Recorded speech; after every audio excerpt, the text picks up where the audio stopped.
I'm going to use a term to describe Jonas Wilson that I realize out of the gate is subjective. In fact, it may be one of the most subjective descriptors you can use for a person, but I think that regardless of your definition of this word, it still applies to Jonas Wilson. Cool. Jonas Wilson is cool.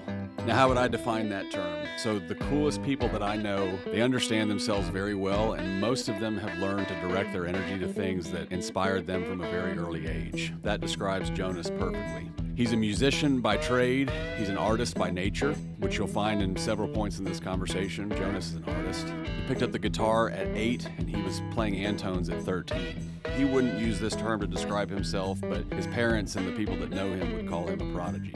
He's done just about everything a professional musician and artist can do, from writing and recording his own material to recording and producing for other artists, even founding a record label based out of his studio here in Bastrop, Texas. He's well-traveled, he's passionate about his craft, and he has what I would consider to be an unwavering adherence to professional integrity. In this conversation, we talked about everything from early stage time as a young kid to the bigger stages like Red Rocks, the difference between a musician and an artist, the concept of, quote, stage parents for young performers, and how he has seen the music world evolve during his lifetime. With that said, I hope you'll enjoy this conversation with my friend, Jonas Wilson.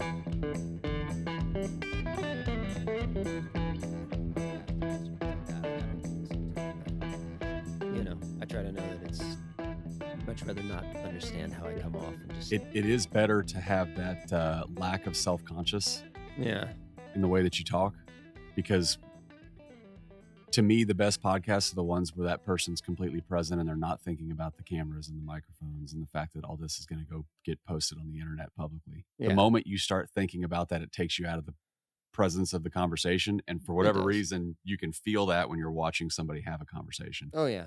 And the difference for you being a musician is that you go back and you'll re-listen to all of your music probably hundreds of times, right? Before you release something? I do. I know a lot of musicians that don't. Yeah. But there's people with different philosophies. I kind of subscribe to the Frank Zappa theory of like, well, I made all this weird shit so I could hear it. Right. Right.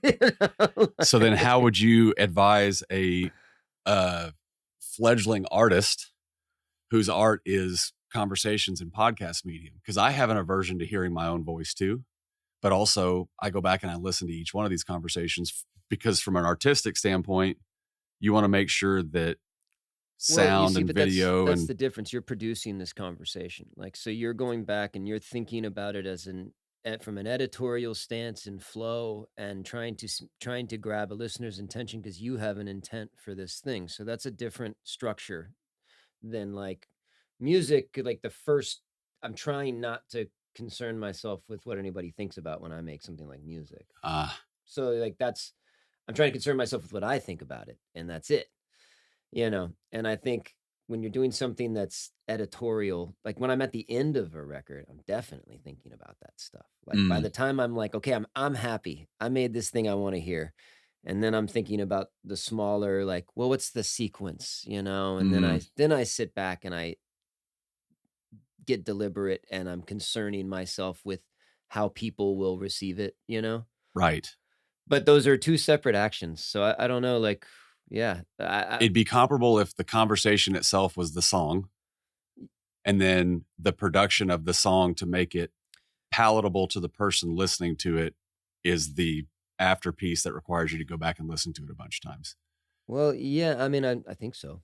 Like it's hard for me to summarize something that you kind of do your whole life. Like I said, I've hit that point now where it's like I've been through so many evolutions of what I would call careers and attempts at careers and other things in music that when you've just been making music for 30 years, you just go like, oh, like there's nowhere else to go with it. So, the last concern I have is how it's being received. Like at the end, that's the final concern of like I said, I'm finishing a record. So I'm going through this more non-artistic side of it where I'm like, okay, I made something I like. How do I get it in front of people to the best of my ability? Yeah. Which is really what most artists need to do. You need to make the thing you like and then then you go through the steps of once you've made the thing you like, then it's about how do I get that in public view? But you have to have had made the thing first. You can't be Right. thinking about public view before you've made something. Is that why the term starving artist exists? Because so many artists want to just create and they don't want to do the latter portion of like, now I got to go get this in front of people. Well, or vice versa. I mean, both. I think you Mm. have duality of personalities that enter things like artistic fields. And so like my general existence in life is I have one of those two personality types coming in to my view every day. Like if I'm Mm. mixing records for people, if people are sending me, if somebody that I've met and know and comfy with, I understand where they are. But often if I'm getting client work or things for something like mixing music, and you're getting stuff from across the world, like I was doing an Australian artist the other day, so I'm like in different time zones trying to talk to this artist overseas that I've never met. Mm. And we're trying to feel each other out because I've been recommended to them as a professional to work on their art. So they're very precious. And they haven't done that many releases either. If it's this kind of, sometimes I don't know where they're at. Mm. Like I said, so I have artists that come to me that I know right where they're at.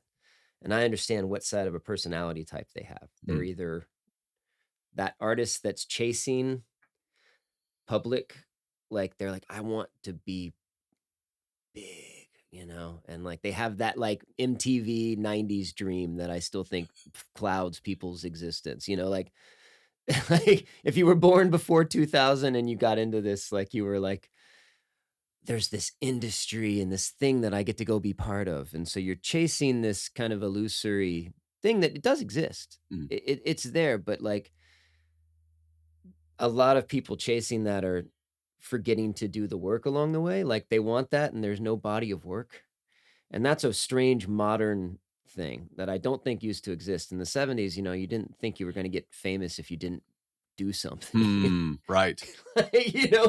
Like nowadays there's this flip and it's entered the music industry and I get clients and young people that they think they want to be in the music industry. I'm like, no, you just want to be famous. Like, you Yeah. have very little interest in music. Because then I meet real musicians that, and those, right, when they walk in the door and you're like, oh, you are doing this regardless of who's listening. Some of those musicians are excellent business people. Some of them are not. That has nothing to do with being a musician, That has everything to do with how you're going to do with your career management. Mm. But that's not being a musician. If you're a musician, you're a musician. You're a musician if you're a tax attorney and you're a musician. Mm-hmm. Yes. Like, and that's important to remember. So that's like a calling versus like, a career path. How do you get the former, the one that your theory is that it started with like the MTV generation? Because now fame is a thing that was publicly consumable. I think it's a longer, more deep-seated term of like societal structures that led us to think like that. Yeah. I think that's a long-term leaning that we've seen from the beginning of real media presence where people started to acknowledge celebrity and fame being the actual goal. That's a long-term thing, and it just happened to bleed into things like music. This goes back to Beatles, Elvis. Well, that's the beginning of youth pop culture. When you think of something like the Beatles or Elvis, Yeah. like, that's something that didn't exist because people forget. We talk about the music industry. I'm like, that's 100-year-old industry. That's it.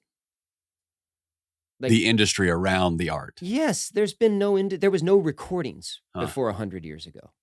So the idea of recorded catalogs and the notion that changed how we perceive music just as a species over the course of a century is a fascinating thing to study and think about if you're interested in music. Yeah. Music as an art form, you're right. Recording is only as old as technology that allowed for it. That's technology. So art existed way before then because you had cave paintings. Yeah, no, exactly. And we had Bach. We had symphonies being composed, but here's the difference was the distribution of art. So like if you met somebody I was reading a fascinating thing the other day and it was discussing, life in the like 1800s. Like if you were around in 1820, you would encounter humans that had never heard a piano or seen a painting. Like that could be a thing. Like, a lot of them. A lot of them. a lot of people never had that luxury. So Mm. like just experiencing an image that was outside of your viewpoint, like seeing an artist painting or rendering, like that's why people broke down when they walked into like the Sistine Chapel, and you Mm. see a Michelangelo work. But this is why kings and aristocrats and people historically have always funded these things, because society knew it had value a lot more when it was scarcity. But to hear an orchestra perform in like 17, in like the time of Beethoven, Mm. like, or you gotta put yourself back in the technological advancement. So if you were one of the lucky 150 people that were the rich people around, if you were a peasant that got to stand outside while an orchestra performed and you heard the ninth played, Mm. that was such a unique human experience. Every human being today can turn on the ninth at any point in their car, and nobody does. Yeah. Like, and you've got to think those were like feats of artistic works, and everything has merged. So we're hitting that technological discipline where, music has changed so much. So I don't think when you look at something like art, if you don't take in the vastness of where it was and how special it was previous to it being an instant accessible format like it is now, because we have this database of it that we've Right. never had. So it's changed our relationship to it. Yeah. So whatever generational things you're promised in youth of a career in something like music, well, you have to realize that you're talking about something that's evolving with a technological thing. So now you have AI entering and things like that. That's a Hmm. totally different playing field of like, we've invented a thing where we're like, okay, well, we cataloged this for 100 years and we have a pretty good summary of what we've done. People have performed all the things we had written down, and somebody recorded that now. So we've Hmm. got every one of those composers' pieces down with an orchestra playing it. We've heard all of that. And now we're feeding that into a system and saying, well, generate more for us just so people have consumable content. Versus, okay, a king's going to pay Michelangelo to sit in Yeah. the Vatican's gonna pay for this massive monumental piece of art for humans to come. That's a long way to conceptually bring people in for and that's hard. So when you talk about young people trying to think about today and where they exist in an artistic structure, like starving artist, I'm like, every artist was starving before 100 years ago. I'm sorry, like, if you think you're better than Van Gogh, and like Van Gogh died poor and miserable, Muddy Waters, like, people that invented blues and invented the terms like Rolling Stone, Mm. like that guy was playing in a small shitty bar till he died. Yeah. Like, Right. but does that make what he did less valuable because it was less commercially viable? It artistically changed the world. Mm. So career in arts is is a noble pursuit, but like fame really doesn't enter the equation when you think of bodies of work. Yeah. And that's the difference to me. So when you realize that you're dealing with somebody who fancies themselves an artist but is not at all, or Like as somebody that's just seeking the fame. somebody, well, yeah, you meet tons of people that are in that's what I mean. The music business has become this place where people think that they're chasing this other thing, and sometimes they see a music celebrity. Like if you're young and you watch like Tyler the Creator, who's profoundly awesome to me, like Tyler's like someone like that is building. That's an artist of now that's building a body of work of now. Yeah. Like Kendrick Lamar is like building a body of work of now. Like those are young artists that are at the heights of their understanding and their cross point with culture and technological influence and right place, right time. Mhm. Like there's so A lot of much factors that go into there's that. so many factors that are so like, so convincing yourself that it's not worth making some. I'm like, well, you might be Van Gogh. Like you might not ever get to see it. Uh-huh. So make your works. To me, like if the artist is the person who's going to go make their works, the person who wants to be in the music business is a way different human being. When you have somebody that comes across your radar who is clearly to you only seeking the fame element, Do you feel an obligation to kind of nudge them and say, hey, you need to go make some Well, stuff first? I think it depends on my relationship to those people because Okay. I'm also in the profession. I do work within the music industry. I am, I'm fortunate. I get to be in. I'm an artist at the heart of me, and that's what my interests was in artist. And Hmm. in building a body of work over the course of my life. That is my big interest. Hmm. Like for my personal, whether or not anybody ever listens to that or cares, that really doesn't. I've been fortunate, I get to go play, like, people are like, "Oh, you're playing Red Rocks, you're doing all these big things." You're like, "That's yeah, that's my day job." Like Right. like that's my day job is, like, that's not my passion, like, I don't have passion for this other artist music necessarily that I'm hired to play for, like, I will put a passionate performance into their music, and I'm paid for my level of expertise on an instrument. And when I'm a recording engineer, I'm paid for my level of expertise as a musical mixer and my personal taste as a musical mixer, Hmm. like those kinds of things. So, like, I'm hired to do that. So, if I've got client works and somebody's coming in and they just are like, this has got to pop. It's got to be on this Spotify play, which I get all the time now, Really? that did not exist in my world until 8 years ago. Like, Really? well, like that That's a social notion. media influence then. Oh, totally. That has changed artists. That has Social media. Oh, 100%. Like, Okay. because I mean, I'm like, I was doing this in the '90s, Like, I was doing this when I was a teenager in the '90s, and, like, I had managers and, like, you had all these people that were pushing to this old mainstream media influence, like, so you were trying to get on MTV, it was monoculture. You're trying to get on MTV, you're trying to get on all the big radio stations, like, that was the avenue. You had the major press publications, you had that. Now it's this wild west of, like, YouTubers, you podcasters, like all of these things. It's it's in one way, it's the punk rock dream come true. How so?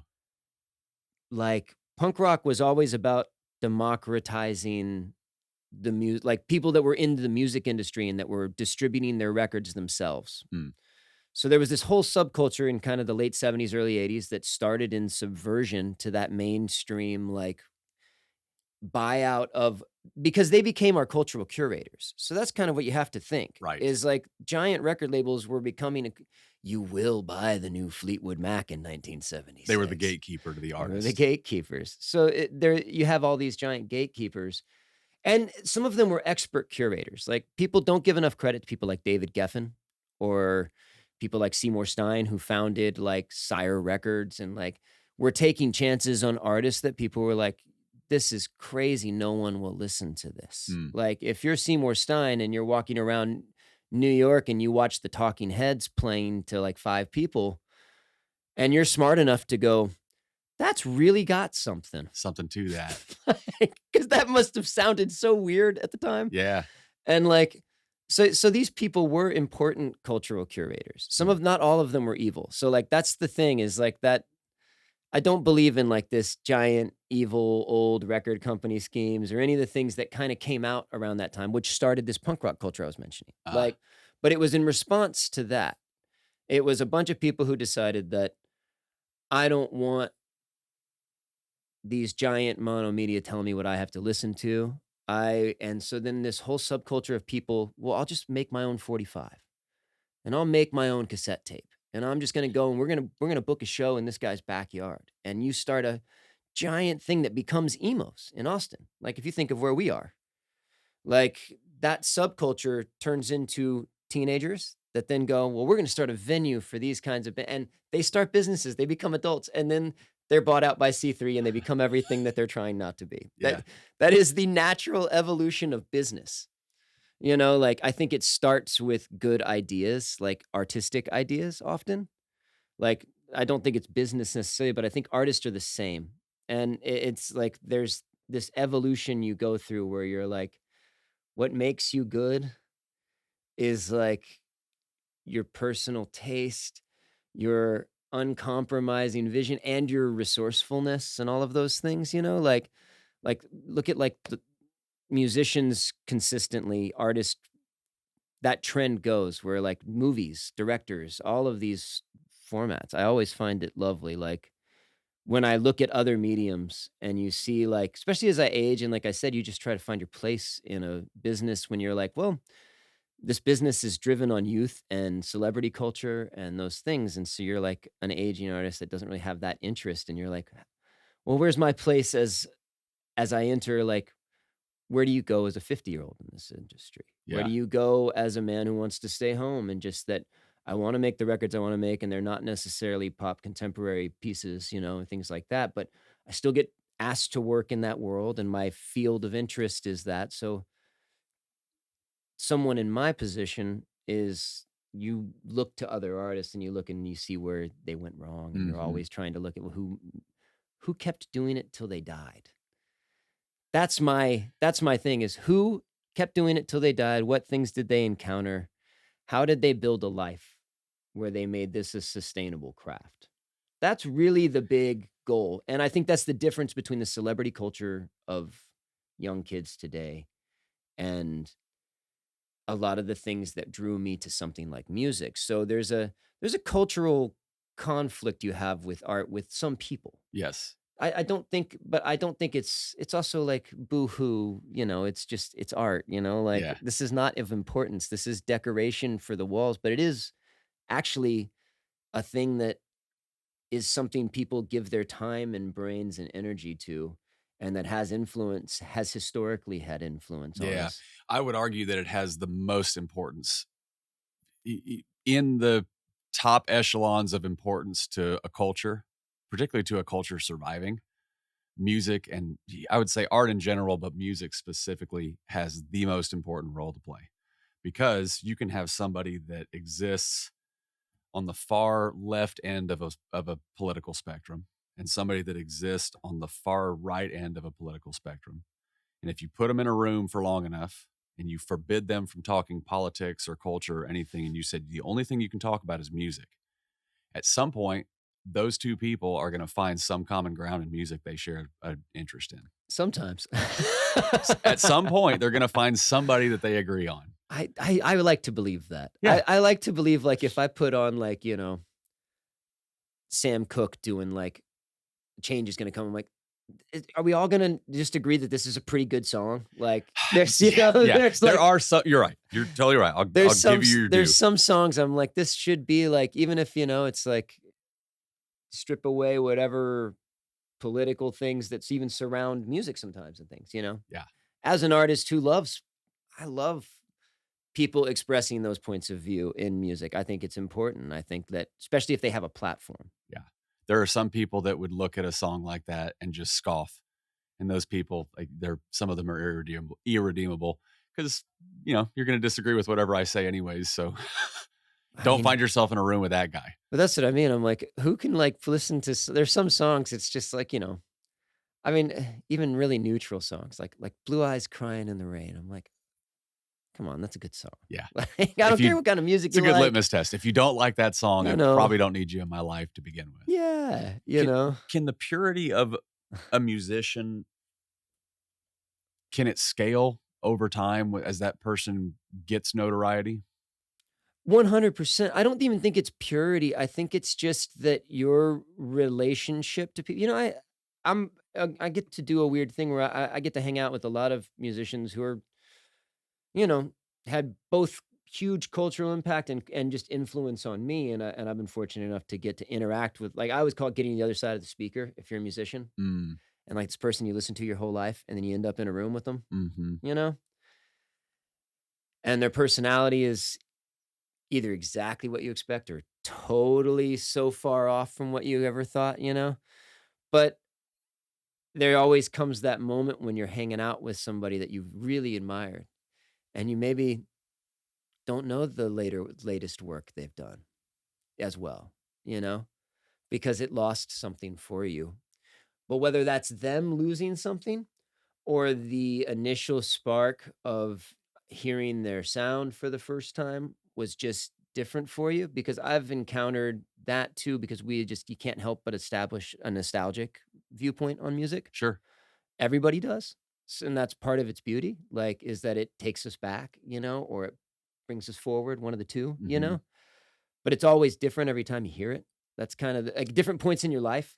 there's been music I hated at points in my life that I grew to love so much, and, like, those artists became my like, artists that I hated when I was a child became my favorite artist by my 20s, and then, artists in my 20s that were, like, my absolute favorite artists that I'm like, I could kinda Yeah. do with or without them now," like, as far as my yearning to listen to them on a regular Yeah. basis. But if that song comes up, you're gonna remember where you were in your 20s, My and that nostalgic music my was perfect nostalgia for can you. take over, and I find it interesting because some of that stuff comes back, like, I'm at that first point in my career in life where I'm working with 20-year-olds that are interested in getting into this, and I'm the old guy in the Now room. you're the elder. I'm the elder that they're like, "You've done this my whole life," like, Yeah. "You've done this since I was born."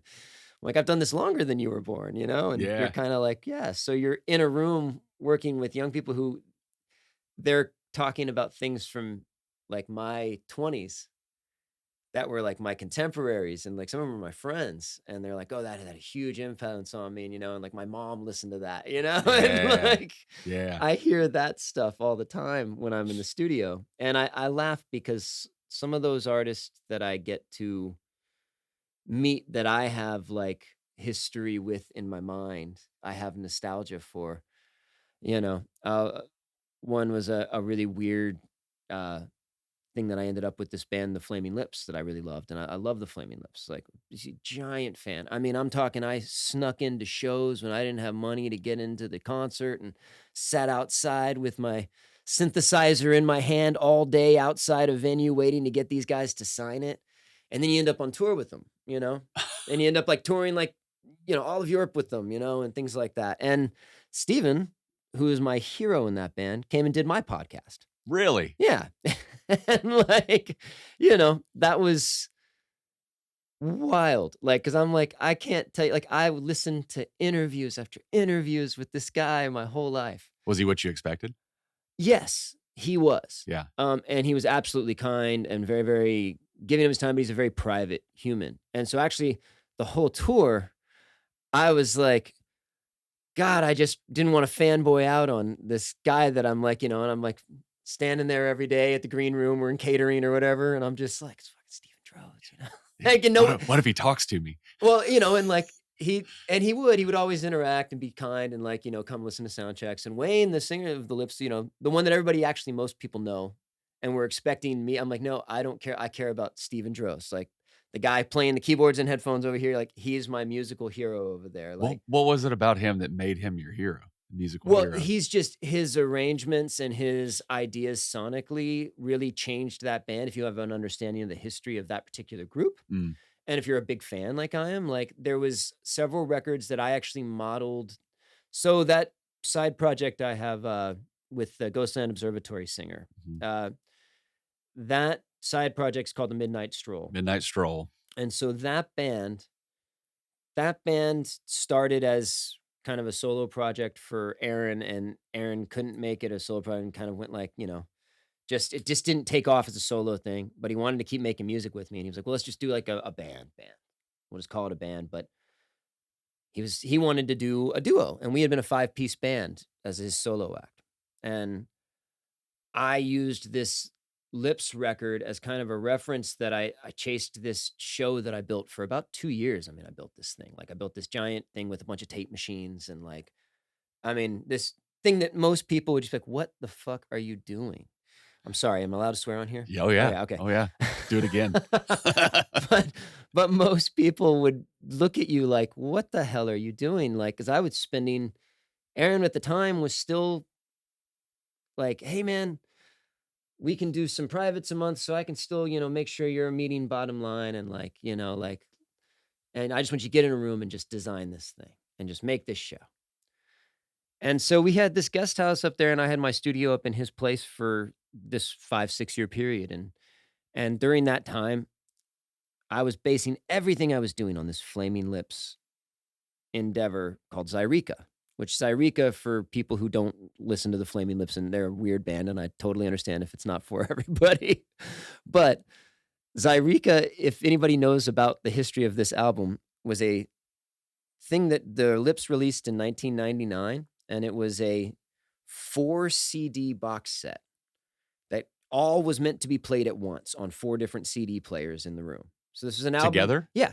It's an album and it has synced cues, and when you listen, it like comes in and goes like, pause disc 1 on CD player 1 now and hold here, and then, CD player 2, and so what you're doing is a thing in music that we call wild sync, which is when you put audio devices and in to be played at different points, and they're meant to be on cue, but they drift. So that record, the first time I did that, and I had, now granted, I had like, psychedelic experiences with this album in my late teens, early 20s, and they were unbelievable. Like Mm. that record was a mind-blowing experience listening that way. Because you get 4 friends and you all sit there with the CD player and you push this thing. Yeah. And so this thing is how I designed this giant on-stage tape machine rig, was based around this idea that Steven had of like playing 4 things at once, and so you get to talk to somebody like that. You've literally, like, I spent years of my life previous to that building this thing based on an idea of a thing I saw the Lips do and kind of channeling it into a new way, and it becomes your own idea, Yeah. and like that kind of thing. You're just like, well, how would I do a show if I don't want a laptop and I don't want any of these things? And we have to be this band that he wants to be a duo. And I'm like, I refuse to use the laptop, which everybody was just like, dude, you could just use a laptop and make this real easy.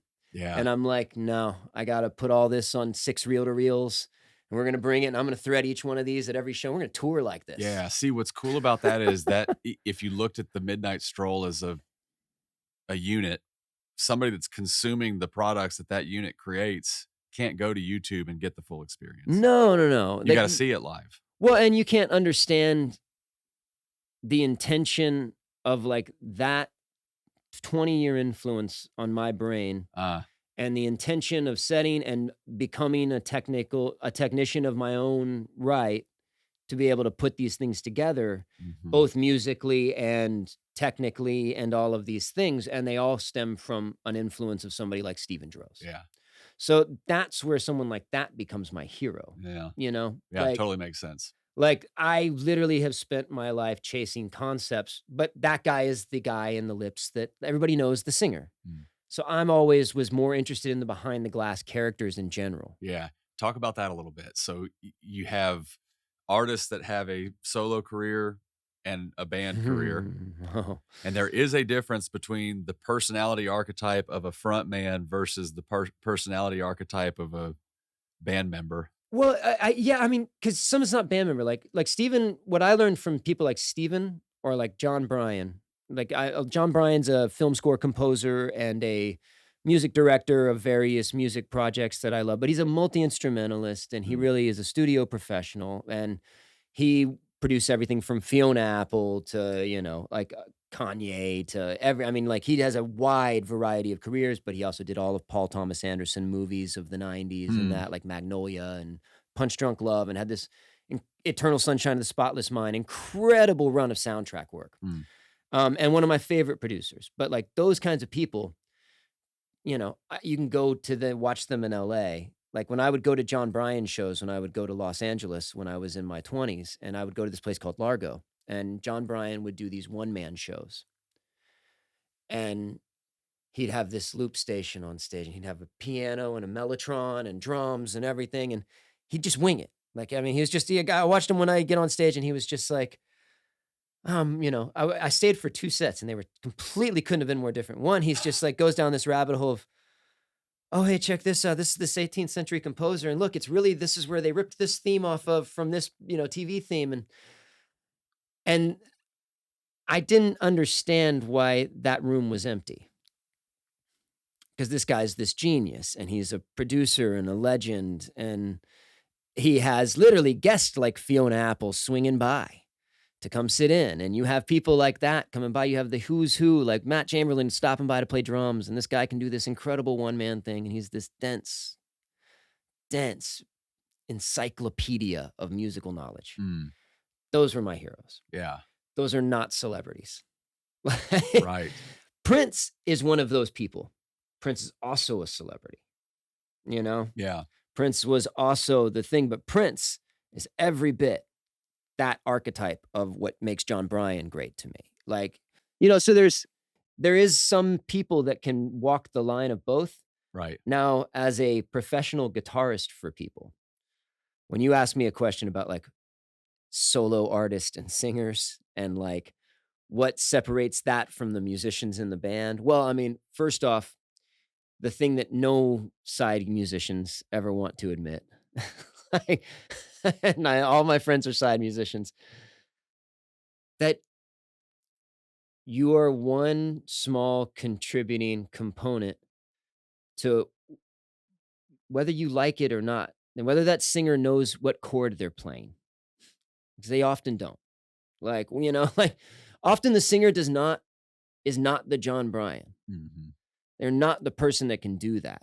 Like, they're not that Stephen Drozd. Stephen Drozd is that for Wayne Cohen of the Lips. Mm.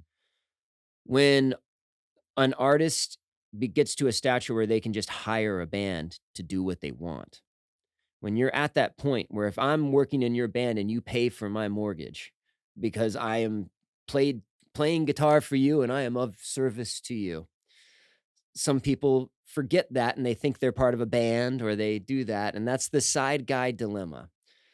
Is like The side guy dilemma. it is. Like they don't realize that you're not this artist. Like the good ones realize it right away. The ones who will be the highest, the Questloves of the world. Mm. Like Questlove is an expert at knowing how to be like, I am great as a musical director for the Jimmy Fallon show. I want to direct films and make music. And yes, I play drums in the Roots, Mm. Mhm. but he can separate each one of those things.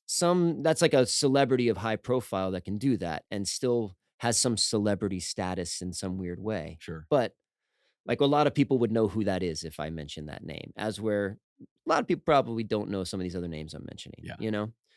So those kinds of thinking to me, when I think of singers that I've worked for, the singer, regardless of their musical ability, outside of being a singer, even some of them that, sometimes I worked for singers because I like eccentric voices. I always have. I like Tom Waits and I like these kinds of people that have voices that a lot of people cringe at. Mm. Like, I do not care for like hearing a Christina Aguilera perfectly great singer. Never been my bag. I always found it kind of uninteresting and like I think it was probably out of spite when I was young that I developed this taste because I was like, I'll never have that voice, Oh. Yeah.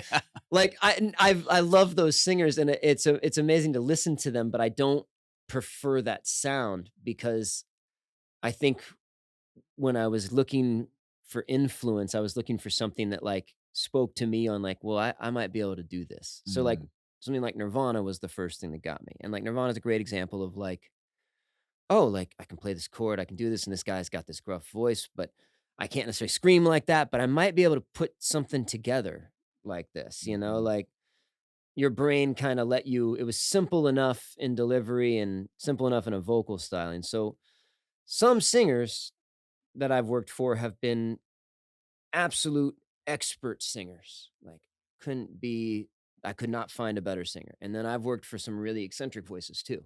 I won't mention names 'cause I don't want people to like Sure. think that I'm, you know, Name dropping. and I don't want to talk about anybody professionally in a way that they might not be. They may not see themselves this way. Yeah. So like that's kind of the thing is like I think some people think they have the voice that everybody wants to hear. Like I've listened to like Kurt Vile, who I love, and like he has the wonkiest, weirdest voice to me, and he just sings like everything's got this weird twang and pull, and I'm like, "How who?" And he's like, "No, son, I was gold the second I heard my voice," Uh, like, he has such confidence in it, and yeah. I love that, Yeah. like and that's kind of like so those people I instantly identify with when I'm like if I hear somebody owning a weird style, I'm like, "Oh, man, you got personality." Yeah. Charlie Crockett's like that for me. And Charlie's a nice guy, yes, and, When you hear him sing, you know totally. instantly that, oh, that's Charlie Crockett. Yeah, all of those, like and I like people like that. Yeah. So, like, I'm much more interested in, those kinds of singers. So I've had the benefit of working for some of these artists that have very eccentric voices, Yeah. and, man, they don't know what chord they're playing, they don't know how long the song go like, them getting through some songs sometimes can be difficult, Like, I've worked for some artists like that, and then others I've worked for are masters of their craft, and they have that Stephen Dr like, they have that thing, but that's the difference in the musician and the singer is like, but the singer's got this world either in their persona or in their like if there's a David Bowie that can like create worlds. Like that's what like great artists do. Yeah. Musicians don't do that necessarily. Can that person exist in a band, as you would call it, a band? Not for very long. Yeah. Like they can. Why? The team dynamic just doesn't work because they're. It depends. If you've got a person that's actually got like, if you've got David Bowie cannot be in a band. Yeah. Because there can't be shared vision. Doesn't mean that David Bowie can't collaborate. It means that David Bowie is the end stopping ground. He's the standalone. He will make that decision. Yeah. As we're like we were talking about the Flaming Lips, like Wayne Coyne, the singer of that band, who everybody would know, like, oh, he's singing with Miley Cyrus, he's doing this, like people would know these kinds of things. Yeah. They would associate him. Nobody's thinking of Stephen Droz, but really, that is a songwriting partnership that one has to pass the other. So like the Midnight Stroll got to be that for me, where like I had my buddy Aaron and we were just, having a great time and smoking weed and writing songs and trying to make it a band that could go out and be a thing and we got to play a bunch of festivals, but it just didn't take off in that manner. Yeah.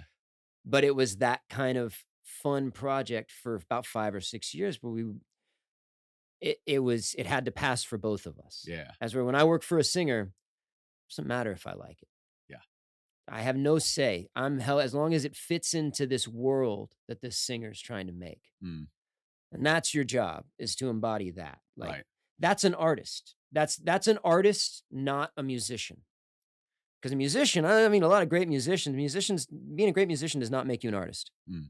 Like that just makes you, that's a technical skill, being a great musician. So the distinction is professionalism, being willing to show up and do the work every day, whether it's something you're passionate about or not. Oh no, music is the one area where professionalism is out the window for all the people who've been my bosses. Okay.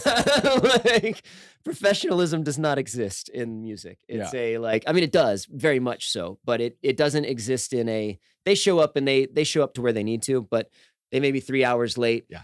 They not necessarily, like that's pretty normal for like most singers that I work for and artists. They're making up this world they're in. Mm.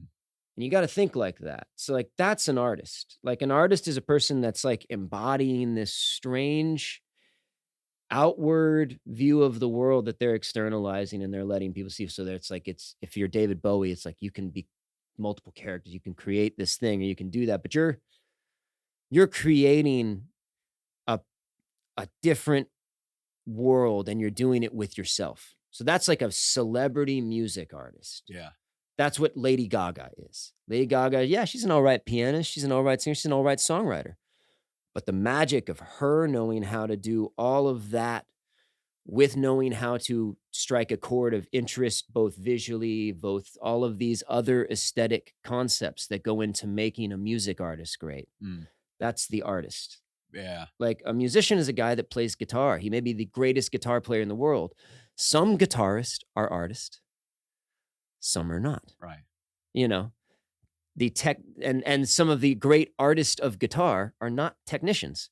And some of the greatest technicians of the instrument are definitely not artists. Yeah. When you're meeting somebody for the first time, then because you have so many facets to your musical life, when somebody asks what you do for a living, is it I'm a musician? Is it I'm a producer? Well, if they ask me what I do for my work, yeah, I'm like, yeah, we meet at a bar. What do you do? If somebody asks Jonas, me, nice to meet you. What do you do? I usually say, well, I run a small recording studio and I play guitar for various artists. Okay. Like that's the way, like, if you ask what I do, if you ask like, what are you interested in? What are you making? What are you doing? That's a way different game. Very different conversation. Very different conversation. Yeah. Because I think that's also kind of that's a strange cultural thing. Like, when you travel abroad a lot, the one thing you learn is like the question I rarely get asked overseas when I meet somebody new is, when they don't ask what you do, they're like, what are your interests? Yeah. It's a very different question. It's a very like, that is some strange side of it's a bit American, but it's not just American. It's just also this like, there's a very strong, everything we're doing is supposed to be leading towards some level of consumerism or income.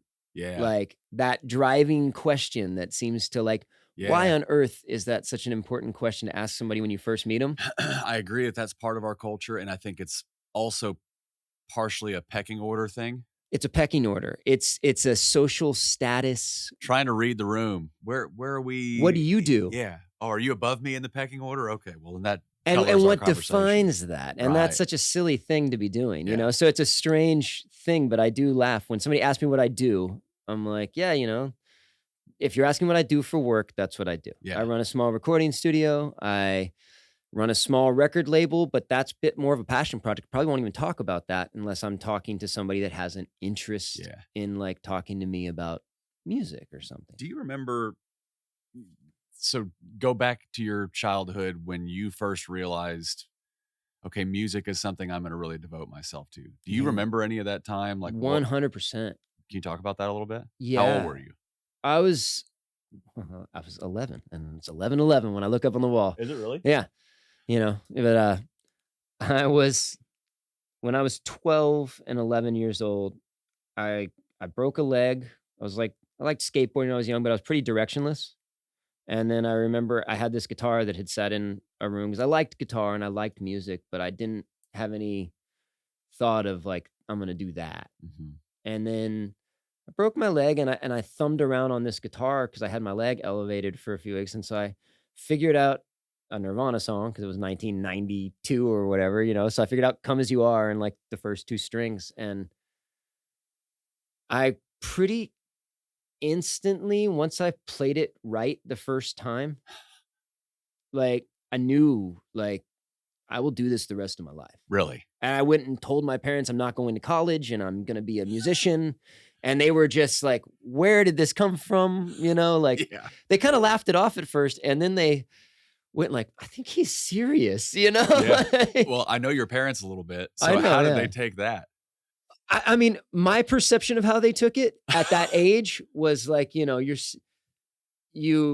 just kind of laughed off this statement. Like, cause I walked in and made this declaration at dinner one night. And I just remember like, they'll probably wouldn't even remember it, but for me at like 11 years, it was the first declaration I had made that I knew with conviction was like, I think I'm gonna do this. Like I'm a Yeah. guitarist. Like I'm gonna do that. And like and I didn't know what that meant.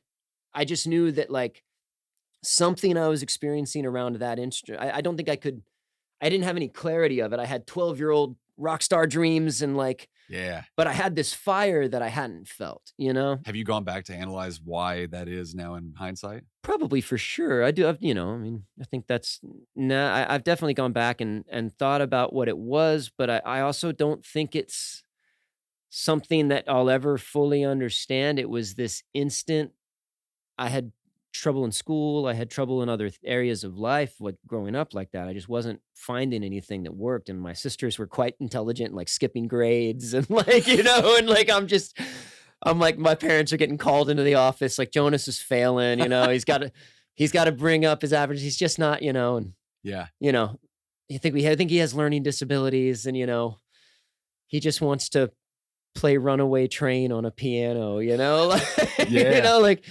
like whatever random thing I was going through, but like guitar like solved this great thing for me. And it was, I think it was just because it was the first moment where I realized like I could do it better than some of my friends who were like taking lessons and things like that. Mm. And like, so it gave me this confidence boost because I walked in and my friends who had been like paying for lessons and all this thing, I could do this, a few things they couldn't.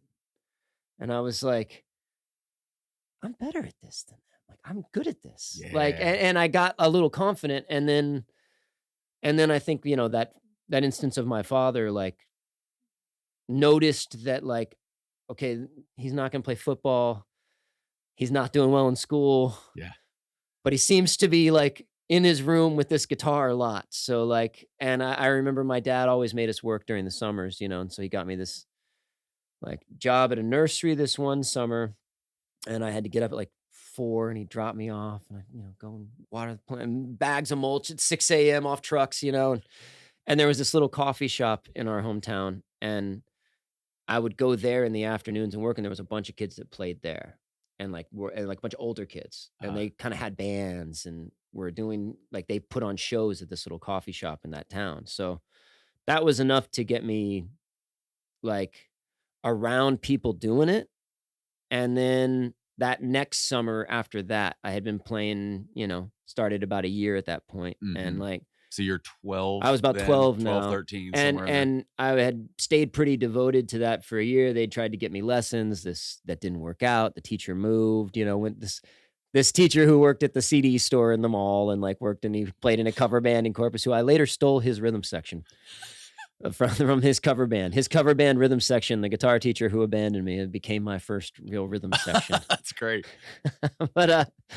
But I ended up doing that, and I went to this guitar summer workshop that my father found for me, and that was a big moment of like I got accepted, and I was kind of the youngest kid there, and I my interest had been totally radio rock music up to that point, and it veered dramatically in 1 week up in this weird guitar camp in Connecticut that my father found at the library because it was like 1993. You couldn't go look this stuff up on the internet. So he found this one guitar summer program and sent me there, and I'm so thankful he did. It like really did change my life. And this one kid kind of played blues there, and that sent me down this weird path where I ended up a young blues player and ended up with getting to put records out, getting to do things, getting to tour Europe doing that, and like do things like that at a very young age, kind of because I fell into this weird, odd market that was opening up at that moment in the 90s. And that was my first experience with the music business, with the business, where you go into a room when you're 13 and you got, a pimple on your face, and you sit down at a management table and they're like, get him on Accutane. This kid's, you got to lose about 10 pounds. You got to do this. You got to do this. And you're like, ugh. It was that. And like, so you get the first times you go through that kind of thing. And my father didn't have any interest in being a stage parent, because I later taught, and I was around a lot of people that wanted their kids to be successable musicians. A stage parent. Stage parent's a thing. And, I've not heard that term, but Well, I understand it instantly. Well, I think a lot of people associate it with like beauty pageant parents kind of things and things like that. There's been whole documentaries on these kinds of things. But one thing I encountered, my father was not that. Like my father was very just like, he just wants to do this. And like I was playing like Antones and kind of all these places that were like more bars for like old blues people in the early 90s, Yeah. but I was getting to play some festivals, and I was playing with there was a bunch of young kids that were doing it. Like Johnny Lang was a guy that was very popular. I know of Johnny Lang. Well, Johnny, I got to do a bunch of random stuff with Johnny because Johnny was always very nice to me, and like, got to be friendly with like that scene of young blues artists because they were all my age and we all liked this one weird thing that like instantly made you an alien in the years. Like I'd go to school and everybody's like listening to Limp Bizkit, and I'm like, what do you listen to? I'm listening to Magic Sam, like, like from 1964, like instant alien to like my friends in Victoria as far as my music. But I like Wu-Tang too, but like, this is, like, this stuff's cool too. And that was a really formative like thing also that I'm really thankful for, that I got into some kind of music that wasn't necessarily popular amongst, because it made me comfortable with being unpopular. Yeah, right. Like it made me comfortable with like, well, some people are going to hate what you do and some people are going to love what you do. And that's real important. Yeah. If you go into helps you define yourself too, where you're not chasing the thing that everybody else is chasing. And I think that, if when you get to 20 and you're like a dumb young musician that thinks and especially at that point, I had a chip on my shoulder because you hit 20 and you've been doing this since you're 12 or 13, and you're like, I've toured Europe, I've done all this, and you're working with all these 20-year-olds that are like, this is my first band. Yeah. So all these people your age, they think you've got this well of experience, and you do, and you think you do, but you don't, even though I'd worked at these studios and done things like that, because I ended up exiting the blues thing and mostly focusing on recording studio work because I met a few producers, a guy named Dave McNair. I owe a lot to him. He's the reason I still do what I do. Because I was exiting the blues thing.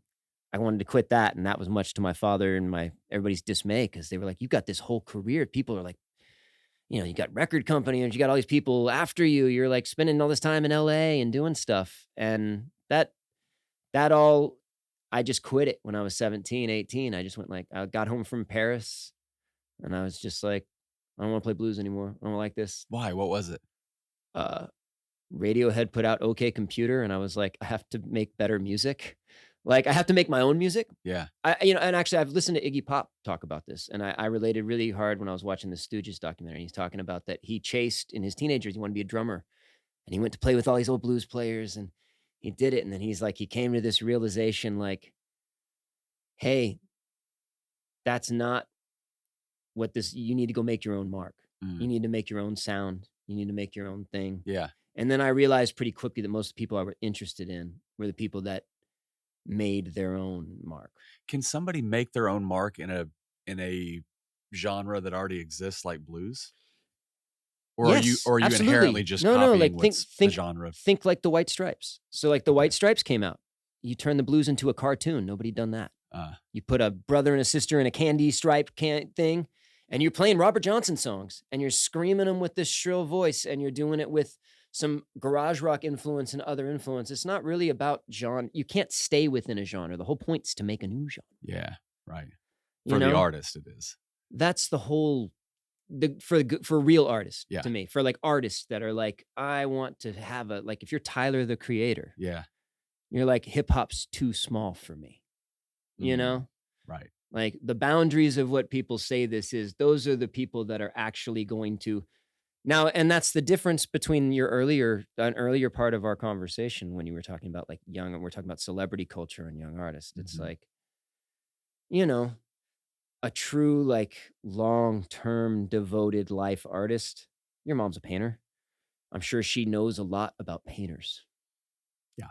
And I'm sure she understands how to make colors from basic colors and understands the minutia of color and has gone into detail for a lifetime's worth of study, appreciation, and is probably still feels like she's just finding her own style. Yes. She could teach an entire semester's course on color and light. Totally. Yeah.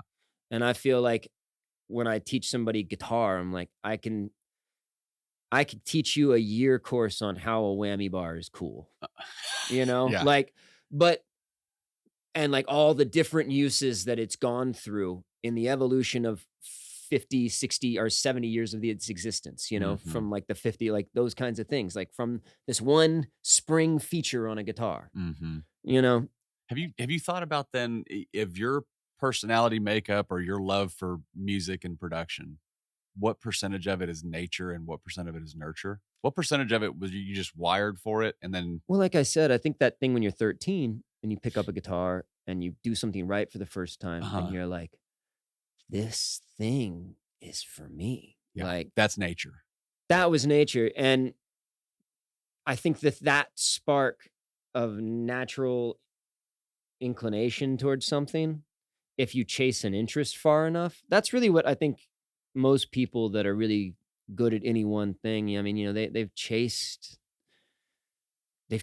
an interest very far.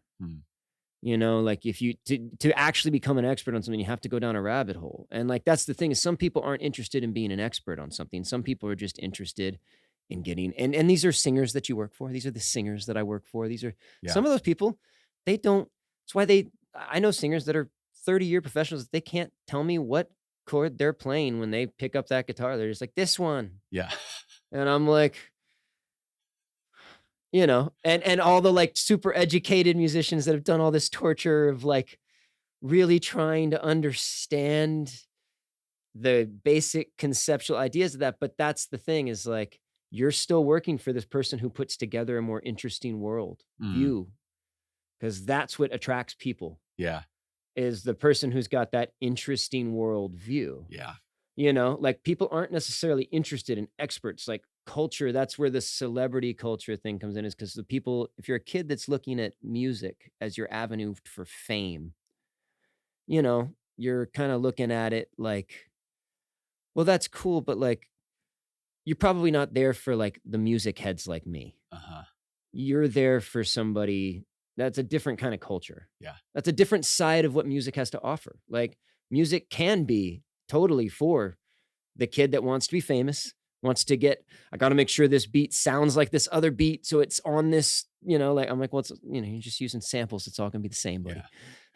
Yeah. I mean, there's a But, place for the young artist who writes the song about being a career workman when that guy's never had a job before in his life. Totally. That's way different. There's like a place for that, but it's different when you see a guy who put in the work and then it's play different. music on the side. Like I was telling you, like Leonard, my love for somebody like Leonard Cohen. Mm. Leonard Cohen is a poet first. Mm. Wrote poetry and novels first before he came to music. Mm.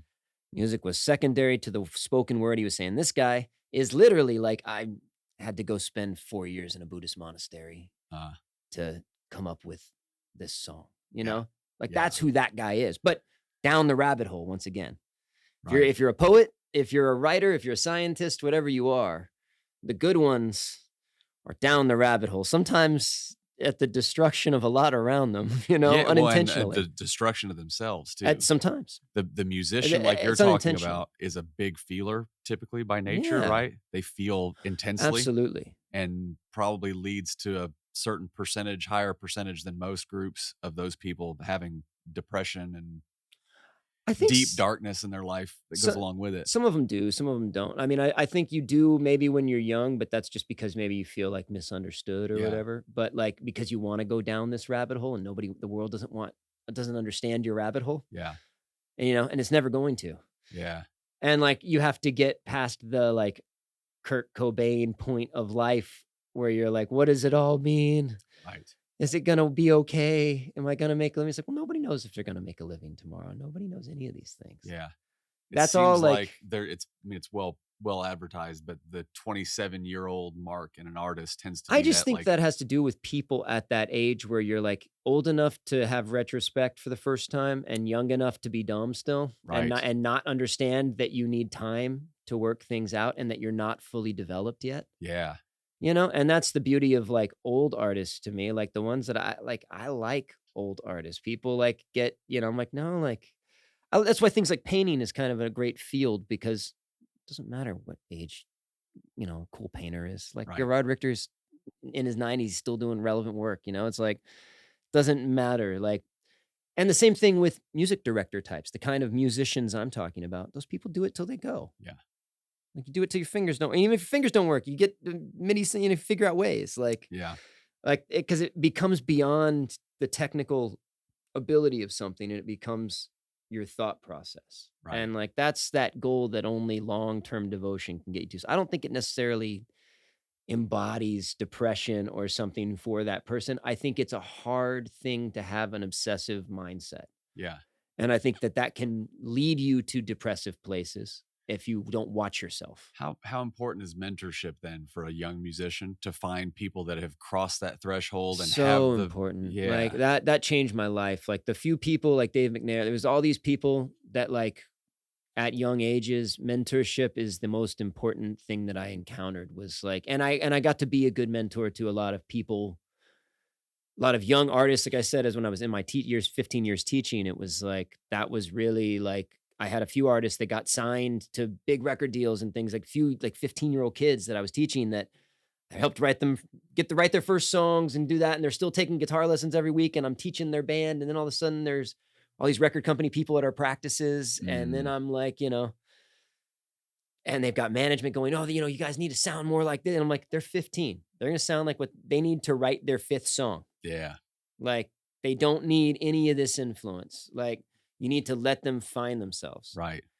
And the stage parent is the unconstructive parent that comes in and doesn't see that and forgets their kid's 15 and is not developed and is like, but this is their moment. And they think it's the best intention. Like this could be a career if they follow this. I'm like, but I want you to think about the careers of most young artists where like actors, all of it, like, that's not typically lead. Like a lot of them are okay. Others, you end up, it takes 20 years and then you become Corey Feldman, you have to like go through trauma of like that industry. Right. And people forget like that's oppressive to a child's mind. Yeah. And like, I learned that pretty hardcore when I was young, just being around it. And it was unintentional because I said, my parents were like, well, you don't have to do this. You don't want to, like Right. I chose it. And most of those kids are choosing it because they think it's what they want. Yeah. And It's one of the interesting things about your old man that I'd love to expand with him on, because he had two daughters that were probably more like he and your mom, just in terms of their scholastic abilities and interests in the classroom. And then he's got this kid that like has none of that. None of that. And at some point he had to reckon with, okay, well, this kid's not like me, but whatever this thing is that he's into, okay, well, all the effort I would have put into his development through school, let's just put it in this thing and see what happens. Yeah.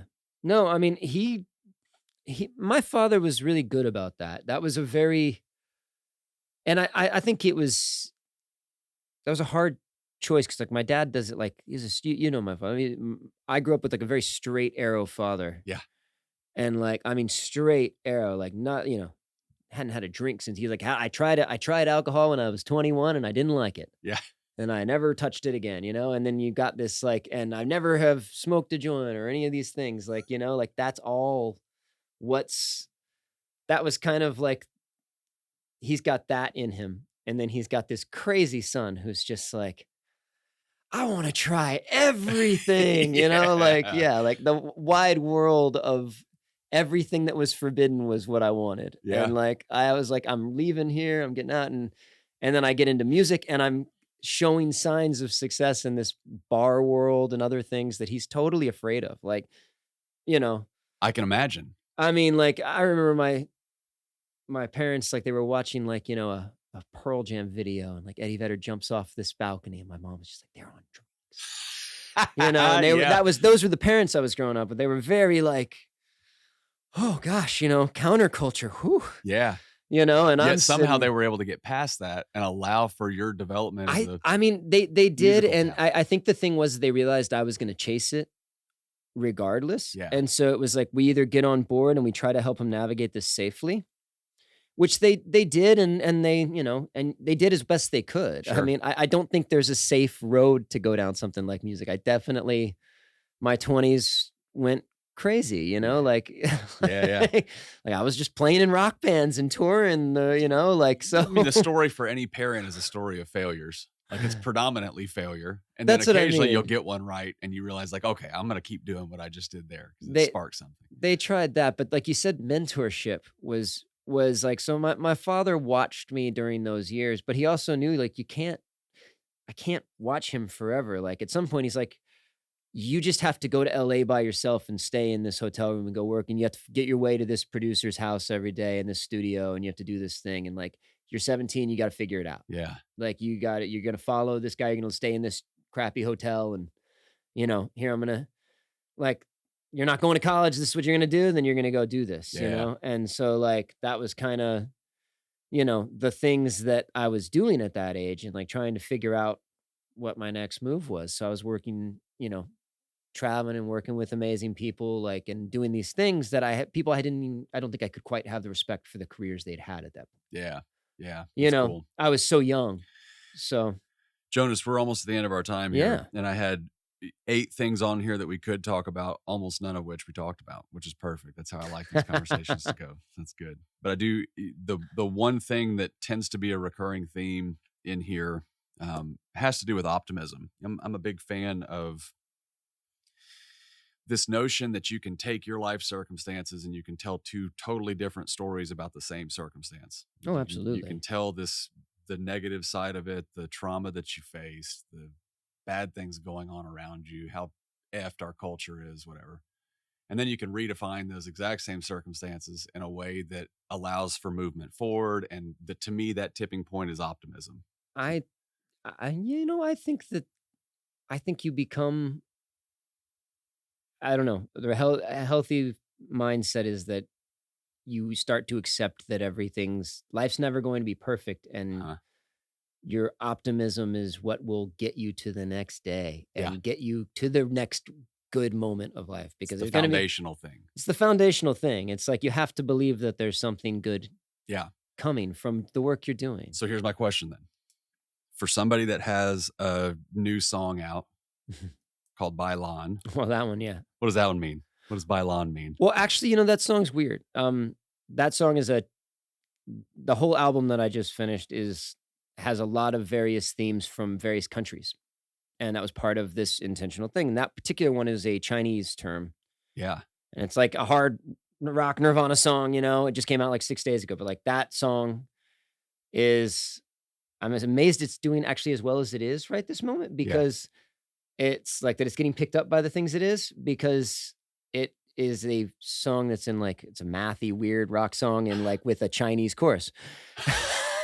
It's catchy. It's very, very catchy to somebody who listens to it for the first time without even listening to the lyrics. And that's always the goal. But the song is actually really in reference to a Chinese youth culture movement called Bailan, which is the term translated, and it sounds rough. And I liked this because the term sounds rough, but it actually has to do with a soft subject matter. The term means let it rot, but it also means lying flat was this term that came out in China in 2020 in response to economic shutdown. And what you had was all of these young people that started this movement that was called Tangping.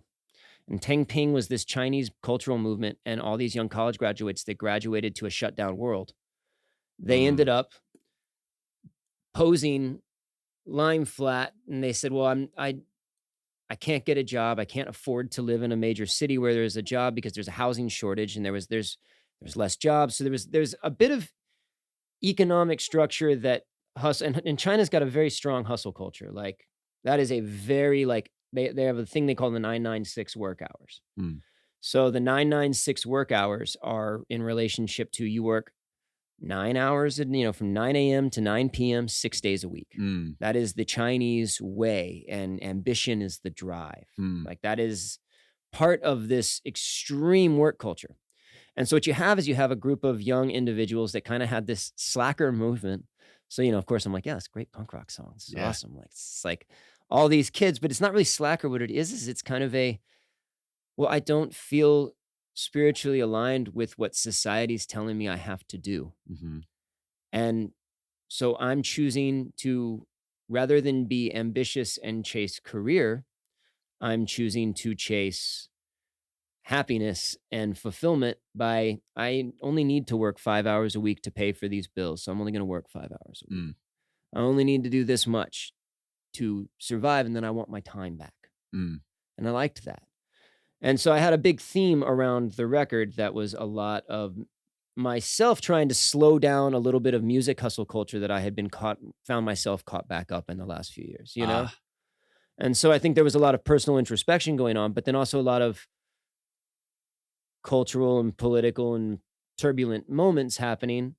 And I was kind of feeling, that I like history and I like other cultures, and I like to travel, and I like seeing that the world, people are all going through the same things no matter where you are, even in, unless you're in Gaza or something, yes, you're going through a very different moment than us. That's a different experience. Very different life experience. But like, if you're in China and you work in Shanghai and you're trying to be a young professional, they're having their own cultural and existential dilemmas. Yeah. And that's just part of humanity. And so like for me, I wanted to look at things culturally and I didn't want it to be pegged as being politically motivated by looking at things going on within the continental United States that I live in.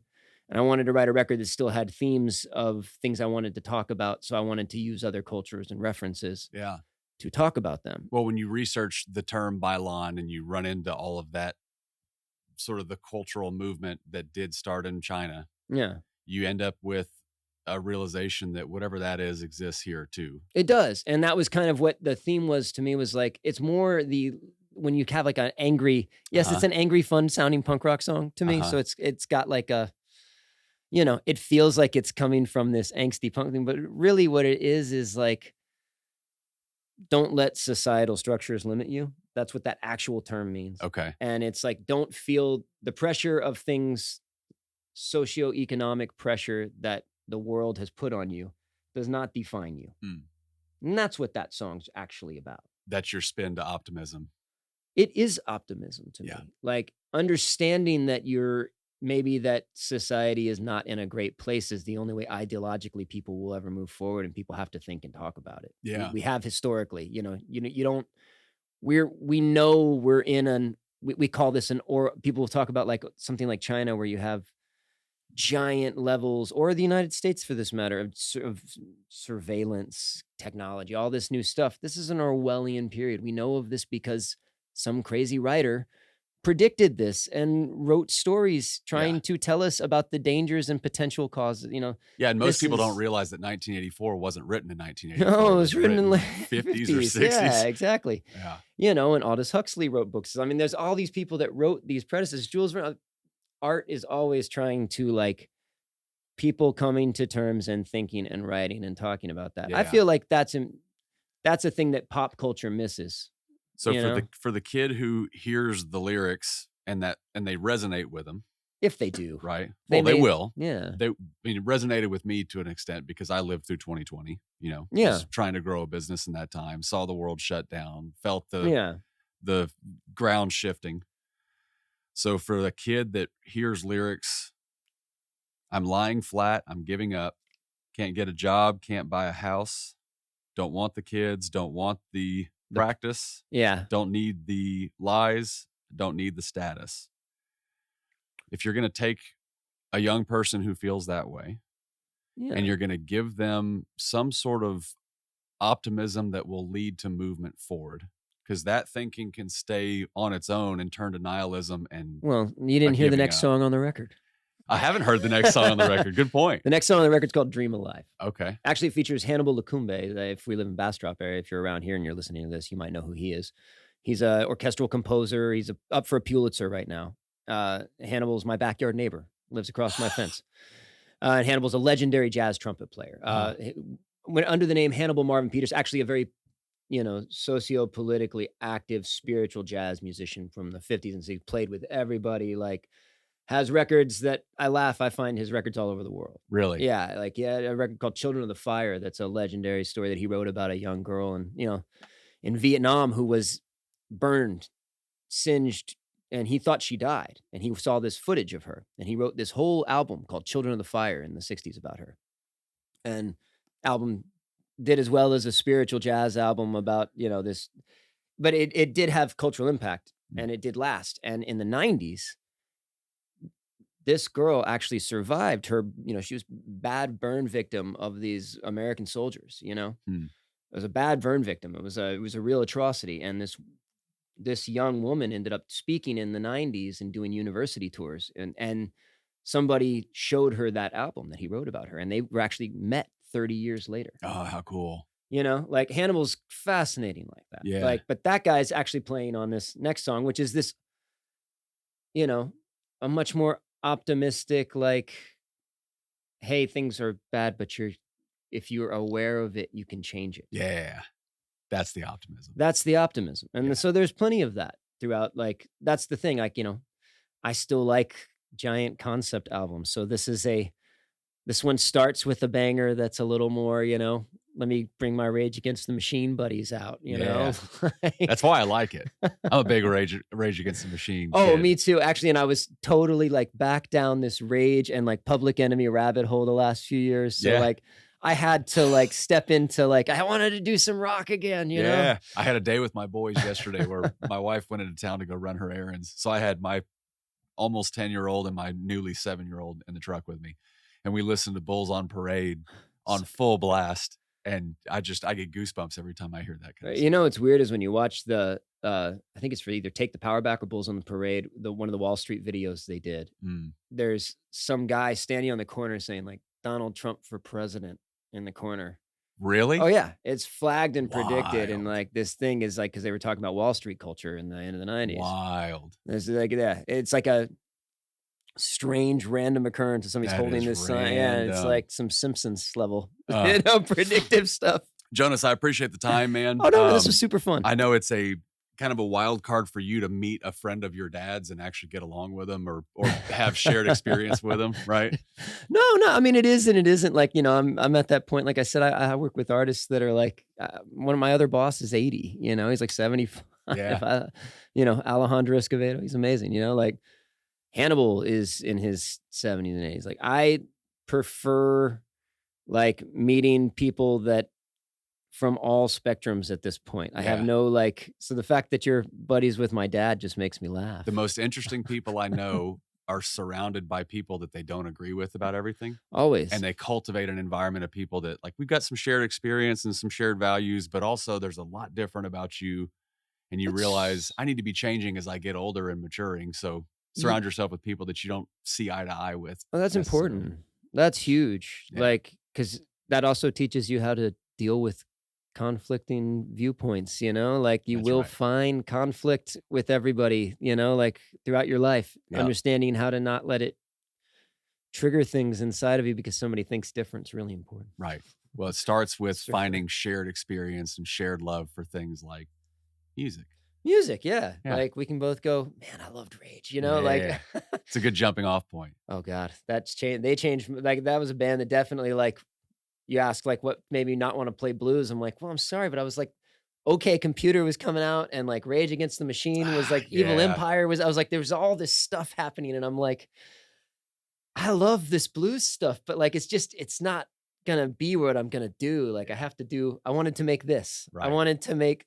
You know, I had to get to 40 where I could do it confidently. Right. Yeah. You know? Not care what other people think about your hat.